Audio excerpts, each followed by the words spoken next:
Vous êtes à l'écoute de la radio Spoutnik. La cérémonie d'investiture du président Pierre Nkurunziza aura lieu le 26 août, un mois après les présidentielles au Burundi, à Bujumbura. Les élections se sont déroulées dans une ambiance calme, phénomène bien rare dans les pays africains, mais il n'en a pas été ainsi, loin s'en faut, pendant la campagne électorale et qui faisait plutôt penser au scénario de révolution de couleur visant à remplacer le pouvoir. Les manifestations de protestation à Bujumbura, les actes de violence ont suivi la décision de Pierre Nkurunziza de briguer le troisième mandat présidentiel en violation, comme prétend l'opposition, de la Constitution. Fait révélateur, plusieurs pays occidentaux, notamment la Belgique, la France et les États-Unis, ont soutenu les manifestations de protestation de l'opposition burundaise. La Cour constitutionnelle de Burundi a néanmoins reconnu le droit légal du président de briguer le troisième mandat présidentiel. Le politologue et observateur belge Luc Michel, l'interlocuteur permanent de notre observateur Igor Yazon, commente dans une interview accordée par téléphone de Bruxelles la situation au Burundi, l'ingérence de l'Occident dans le processus électoral et enfin les facteurs qui ont assuré le succès de Pierre Nkurunziza au présidentiel. Écoute Igor, tout commence en août 2014 à Washington. Obama convoque les chefs d'État africains à un sommet et il annonce ouvertement que 14 chefs d'État doivent partir. À partir de ce moment-là, les 14 pays sont plongés dans le processus qui a déjà été expérimenté en Europe, en Eurasie, ce qu'on appelle les révolutions de couleur. Bon, le modèle le plus chaotique est l'Ukraine. On tente des révolutions de couleur dans une série de pays. Les plus développés, c'est au Gabon, c'est en République démocratique du Congo et c'est au Burundi. Il faut dire un mot sur le président du Burundi parce que ça explique tout. C'est un homme qui est arrivé au pouvoir à la fin du processus d'Arusha, c'est-à-dire c'est un processus de pacification du pays après une guerre civile et plusieurs génocides entre les populations Hutus et Tutsis, qui sont deux populations rivales instrumentalisées par les Belges au temps de la domination coloniale, les Belges ayant hérité de ces colonies allemandes en 1919 après le traité de Versailles. Le président Nkurunziza, ce n'est pas quelqu'un qui est opposé aux Américains et il est considéré jusque l'année passée comme un modèle du dirigeant africain, même par les Occidentaux. Il a reçu notamment 3 prix internationaux très importants, dont un de l'Université de Californie, et il a reçu notamment le prix du modèle du dirigeant africain. Il a reçu 2 fois des prix comme pacificateur de son pays. Ce n'est pas un dictateur, ce n'est pas un homme sanguinaire, mais c'est un homme fort. C'est un homme qui a dirigé pendant la guerre civile une des factions armées. Il a dirigé le parti dirigeant du Burundi et c'est quelqu'un qui a vécu dans sa chair la guerre civile puisque il a perdu plusieurs membres de sa famille qui ont été tués dans le génocide, c'est un Hutu, qui sont tombés dans les combats de la guerre civile. À partir du moment où les Américains décident de commencer une révolution de couleur, il se passe ce qui se passe dans tous les pays, en Eurasie, au Proche-Orient ou en Afrique. Il y a des organismes spécialisés du gouvernement américain qu'on appelle la NED, la NDI et l'USAID. Ce sont des organismes donc gouvernementaux américains qui sont financés sur le budget du gouvernement américain. La NED, elle a été fondée par Reagan dans les années 80 contre l'Union soviétique et la Chine. Et ce sont des gens qu'on appelle les vitrines légales de la CIA qui, depuis 30 ans, financent les changements de régime. On a donc pris en main toute une série d'organisations minoritaires, non représentatives, dont on a décidé qu'elle formait la soi-disant société civile du Burundi. Monsieur Soros, qui est le complice des vitrines légales de la CIA, est arrivé avec son réseau Open Society Foundation et avec sa fondation pour la presse d'Afrique du Sud qui s'appelle Osiwa. Osiwa, évidemment, finance des médias et des radios dans toute l'Afrique, dont le Burundi. À partir de ce moment-là, les Américains, mais aussi les Belges, ancienne puissance coloniale, les Français, puisque le Burundi est un pays francophone, sont intervenus pour empêcher la vie politique au Burundi. On a dit le président doit partir, etc. Au départ, il y a une divergence d'interprétation de la nouvelle constitution. Les accords d'Arusha disent que le président peut faire 2 mandats, mais elle dit 2 mandats électifs. Nkurunziza vient d'être élu au mois de juillet pour son 3e mandat. C'est ce contestait une partie de l'opposition et des Occidentaux, mais son premier mandat n'était pas un mandat électif. Il est devenu président par consensus à la fin des accords d'Arusha. Donc lui et une grande partie des partis politiques du Burundi considèrent qu'il avait le droit de courir ici au mois de juillet, de concourir pour ce qui n'est que son second mandat électif. On en vient à la révolution de couleur. Les Américains commencent par une campagne médiatique au Burundi avec des médias payés par M. Soros, avec le fameux International Crisis Group. C'est une ONG spécialisée de Soros qui prétend étudier les conflits, qui publie des rapports sur les conflits et la bonne gouvernance, mais qui sert en fait à quoi ?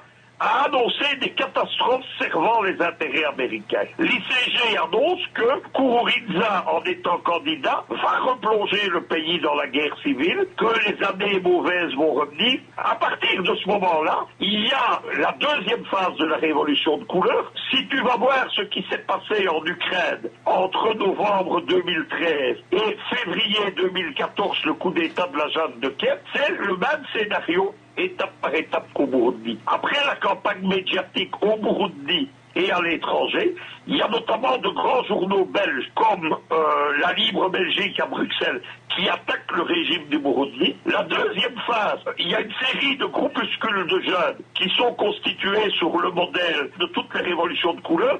Ce sont des hauts-ports burundiens. Ils sont financés, organisés par Soros. Ils sont aidés par le mouvement du ballet citoyen au Burkina Faso. Que tu comprennes le rôle que joue le Burkina. Le Burkina, où il y a eu une révolution de couleur réussie, c'est devenu la plateforme de travail de M. Soros et de la NED pour organiser des groupes dans tout le reste de l'Afrique.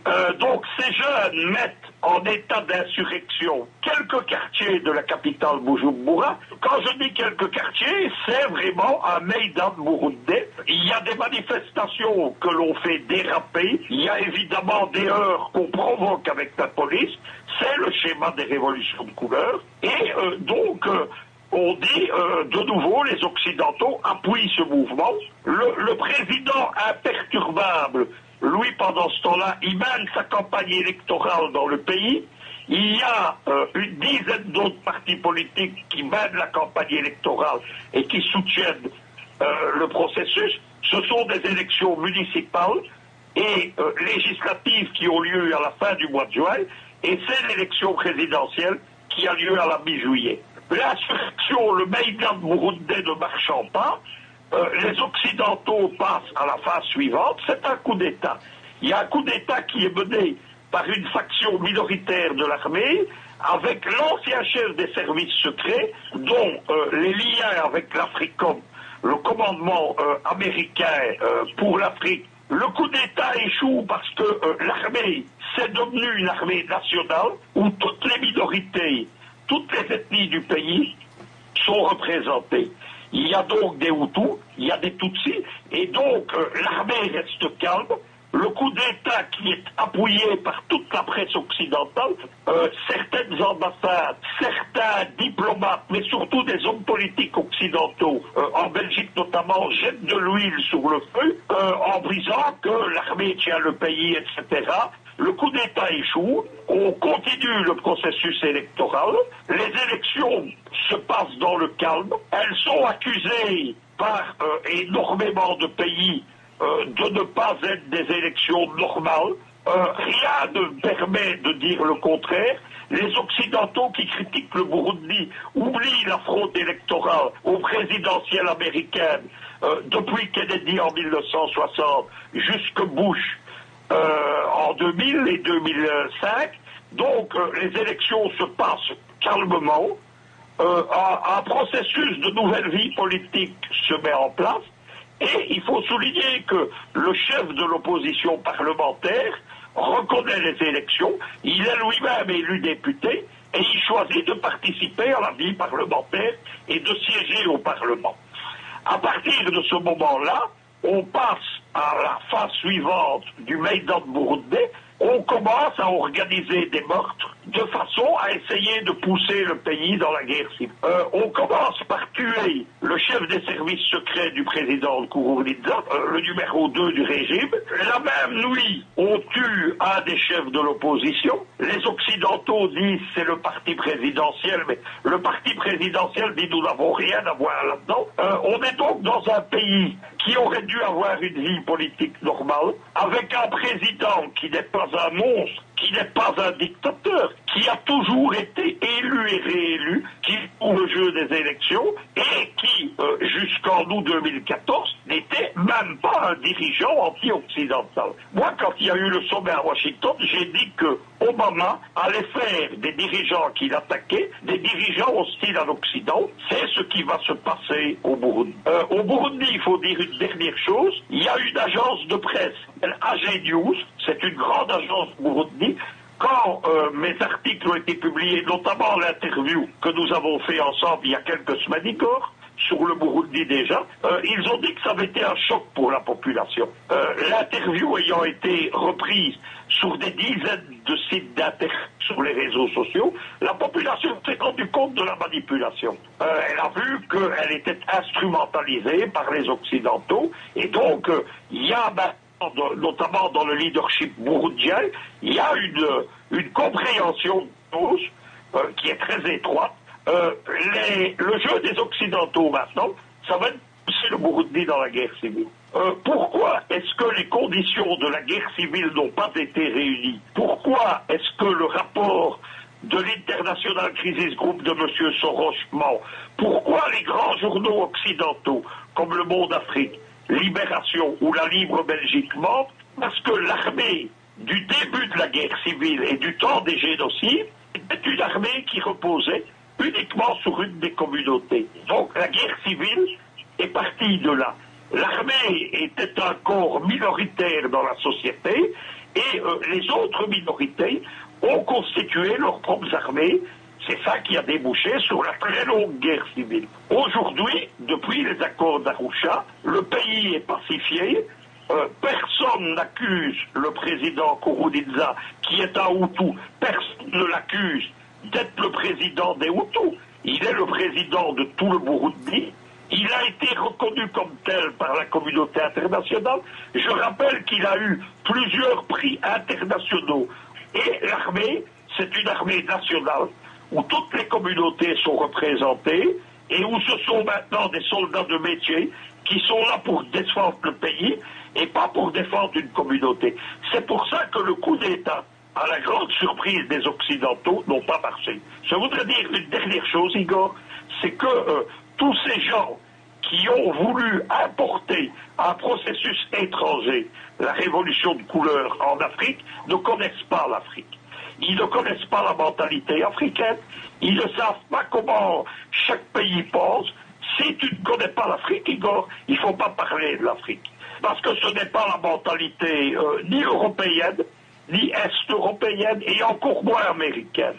La population du Burundi, elle est caractérisée par une chose, elle a connu 3 génocides, elle a connu une très longue guerre civile, et elle ne veut pas retomber. Nkurunziza, il a assuré la stabilité du pays depuis 2004, il a pacifié le pays. La politique occidentale, elle vise à annuler tout ça. Il faut rappeler quelque chose, c'est que le jour du coup d'État, il y a une série de radios privées qui a appuyé le coup d'État. Elles étaient financées par la fondation Osiwa de Soros. Eh bien, tous ces gens se moquent des Africains. Ils se moquent de la démocratie. Ils se moquent du débat sur la Constitution, qui est le prétexte pour le moment des Occidentaux pour déstabiliser des dizaines de pays. Ce qui les intéresse, c'est une Afrique chaotique et instable, avec des hommes politiques fantoches qui obéissent à leurs ordres. Leur but, c'est quoi? C'est recoloniser l'Afrique. Il faut savoir que le Burundi, c'est la région des Grands Lacs. La région des Grands Lacs qui est voisine du golfe de Guinée. Ce sont les 2 régions prioritaires pour l'administration américaine. Le golfe de Guinée, c'est la zone géostratégique prioritaire de l'Africom. La région des Grands Lacs, c'est la zone diplomatique prioritaire de la Maison-Blanche. Obama y a d'ailleurs un envoyé spécial, un super ambassadeur qui rêve de devenir le proconsul de la région. Donc, Monsieur Luc, les tentatives d'organiser la révolution du couleur au Burundi, Washington a perdu la victoire. Mais c'est un échec dans d'autres pays. Ça a échoué parce que ce n'est pas adapté à la mentalité africaine, et donc une grande partie des Africains est vaccinée contre ces scénarios importés d'Occident. Il y a également le fait que aussi bien les gouvernements russes que chinois jouent un rôle dans tout ça. Ils dénoncent évidemment les révolutions de couleur et ils appuient certains des gouvernements. Le gouvernement et le président du Burundi, ils ont le soutien de la Chine, de la Russie et de l'organisation de coopération de Shanghai. C'est quand même un point important pour empêcher la déstabilisation. Ils ont vu ce qui se passait en Ukraine, ils ont vu la guerre civile, ils ont vu l'effondrement du pays, et tout ça ne donne pas envie, n'est pas un modèle évidemment pour l'Afrique. Il y a beaucoup d'Africains qui le comprennent. Le problème du Burundi, il est assez simple, c'est que maintenant, il va devoir faire face, il va être attaqué de deux côtés. D'un côté, par les gens qui vont tenter la déstabilisation par les services secrets, et il est attaqué sur le front diplomatique par les gouvernements occidentaux. Au mois de juin, par exemple, le gouvernement belge, qui pratique l'ingérence directe dans les affaires du Burundi, qui oublie qu'il a de lourdes responsabilités dans ce qui a déclenché la guerre civile au Burundi et le génocide au Rwanda. Les deux pays ont le même problème. Les Belges y ont instrumentalisé, au temps de la domination coloniale, une rivalité entre les ethnies Hutus et Tutsis. Eh bien, les Belges ont déjà dit qu'ils allaient supprimer l'aide à la coopération au développement avec le Burundi. C'était le sujet préparé par notre observateur Igor Yazon.